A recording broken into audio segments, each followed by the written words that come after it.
Hello dear students, welcome to smart knowledge. प्यारे बच्चों, आज की जो वीडियो है उसमें हम passing criteria for class 8th को देखने वाले हैं, समझने वाले हैं। ठीक है कि 8th क्लास में पास होने के लिए कितने मार्क्स चाहिए, किस तरह से रिज़ल्ट बनेगा, वो सब हम इस वीडियो में डिस्कस करेंगे।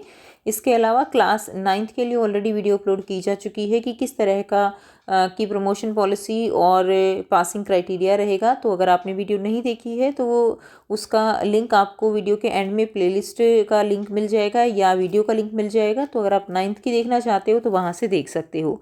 ठीक है, तो क्लास 8th के लिए हम इस वीडियो में डिस्कस करेंगे, कुछ एग्जाम्पल्स के साथ आपको समझाएंगे कि किस तरह अगर मार्क्स आते हैं तो किस बच्चे की कंपार्टमेंट आती है, क्या रहेगा सारा, वो सब हम इस वीडियो में डिस्कस करेंगे। सो वीडियो को एंड तक ज़रूर देखिएगा। सबसे पहले देखिए, सबसे फर्स्ट पॉइंट क्या है कि आपको जो रिजल्ट बनता है वो कैसे बनता है। तो आपके जो मिड टर्म के मार्क्स हैं, ठीक है, मिड टर्म के मार्क्स प्लस जो एनुअल के मार्क्स हैं आपके, और प्लस जो इंटरनल असेसमेंट आपकी होती है, ठीक है, इन तीनों को मिला के रिजल्ट तैयार होता है। जो मिड टर्म के मार्क्स हैं आपके, वो जो कन्वर्ट होंगे वो कितने में से होंगे, तो मिड टर्म के मार्क्स आपके 20 में से लगेंगे। एनुअल के जो मार्क्स हैं वो आपके 50 में से लगेंगे। कितने हो गए, 70। और 30 मार्क्स के आपकी जो अटेंडेंस है, 5 नंबर आपके अटेंडेंस के रहते हैं। बाकी जो 25 नंबर हैं वो आपके पोर्टफोलियो है या अदर जो पूरे साल की एक्टिविटीज़ हैं, कॉपी चेकिंग है, उन सब के मार्क्स आपके लगते हैं। ये कंप्लीट क्या रहेगी, ये स्कीम है। ठीक है, अब देखिए, अब यहाँ पे सबसे पहले पॉइंट क्या है कि आपको पास होने के लिए हर एक सब्जेक्ट में ओवरऑल 33% मार्क्स चाहिए, यानी 100 में से 33 नंबर आपको पास होने के लिए चाहिए। ये तो हो गया फर्स्ट पॉइंट हमारा। सेकंड पॉइंट क्या है कि जैसे अभी आपका एनुअल एग्ज़ाम कितने मार्क्स का हुआ है, अभी जो आपने एग्ज़ाम दिए हैं वो 60 नंबर के हुए हैं। 60 में से 15 नंबर लेने आपको कंपलसरी हैं हर एक सब्जेक्ट में पास होने के लिए। ठीक है, obtaining 15 out of 60 is must the annual examination. After conversion in broad sheet award it's must be 13 out of 50। यानी 60 में से नंबर आपके कन्वर्ट होते हैं कितने में, 50 में। तो आप 60 में से अगर 15 नंबर लेते हो तो ही आपको ग्रेस मार्क्स मिल सकते हैं। तो ही आप अगर 33% मार्क्स होते हैं तो आप उस सब्जेक्ट में पास माने जाते हो। अब इसको और अच्छे से समझाएंगे एग्जाम्पल के साथ, तब आपको बिल्कुल क्लियर हो जाएगा। वीडियो एंड तक देखते रहिए।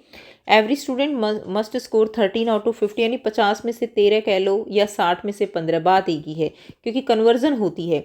डिपार्टमेंट खुद से ही कन्वर्जन करता है। आपका 60 का पेपर हुआ है, नंबर आपके 50 में से लगेंगे, उसी के अकॉर्डिंग कन्वर्जन हो जाती है। ठीक हो गया। सो नेक्स्ट देखिए, अब बात करते हैं कि जो ग्रेस मार्क्स मिलते हैं वो कैसे मिलते हैं। तो मैक्सिमम 10 नंबर की ग्रेस आपको मिल सकती है। मैक्सिमम कितनी, 10 नंबर की ग्रेस मिल सकती है। एंड 10 नंबर की ग्रेस में कैसे मिलेगी, अगर किसी बच्चे के मान लीजिए 30 नंबर आए हैं तो उसको ग्रेस मार्क्स 3 मिला के उसके कितने हो जाएंगे, 33 हो जाएंगे।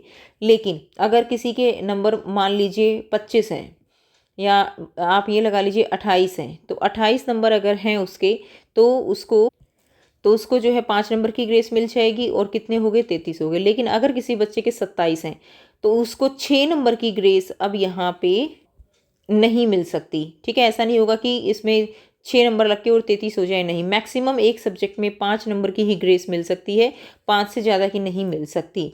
बाकी जितनी नीड है 5 से नीचे उसके अकॉर्डिंग उसको मिल जाएगी। तो और मैक्सिमम कितने नंबर की मिल सकती है, मैक्सिमम 10 नंबर की मिल सकती है। मान लीजिए 500 सब्जेक्ट में आपके 2-2 नंबर कम पड़ रहे हैं तो 2-2 नंबर की ग्रेस मिल सकती है, यानी टोटल 10 नंबर। उसके बाद है maximum of 5 marks grace is allowed in one subject. एक सब्जेक्ट में मैक्सिमम 5 नंबर की ग्रेस मिल सकती है।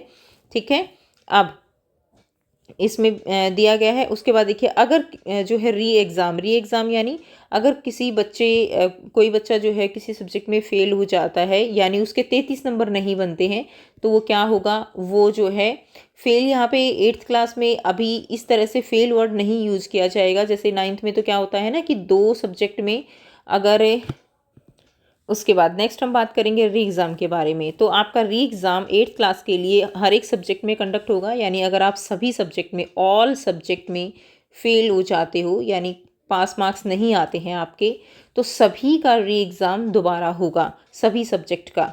क्लियर हो गया। लेकिन यहाँ पे सबसे इम्पोर्टेंट बात क्या है कि जो री एग्ज़ाम के पेपर होंगे उसमें कोई ग्रेस मार्क्स नहीं मिलती है, उसके अंदर आपको अलग से सेपरेट पास होना ज़रूरी है। यानी 60 का पेपर है तो उसमें से 15 आपके आने ही आने चाहिए, और मिड टर्म के, एनुअल के और इंटरनल असेसमेंट के मिलाकर 33 नंबर होने ही होने चाहिए।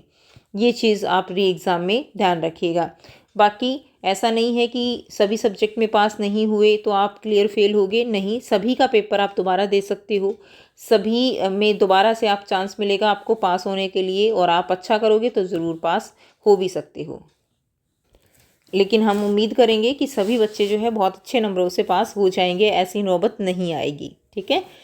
उसके बाद देखिए असेंशियल रिपीटर। असेंशियल रिपीटर में क्या है, दो student who fail to score 18 out of 70 and 100 out of 33, आप इसको छोड़ दीजिए। आप केवल ये ध्यान रखिए कि अगर किसी बच्चे के दोबारा री एग्ज़ाम देने के बाद भी 100 में से 33 नंबर नहीं बनते हैं तो वो उसी क्लास में रह जाएगा। ठीक है।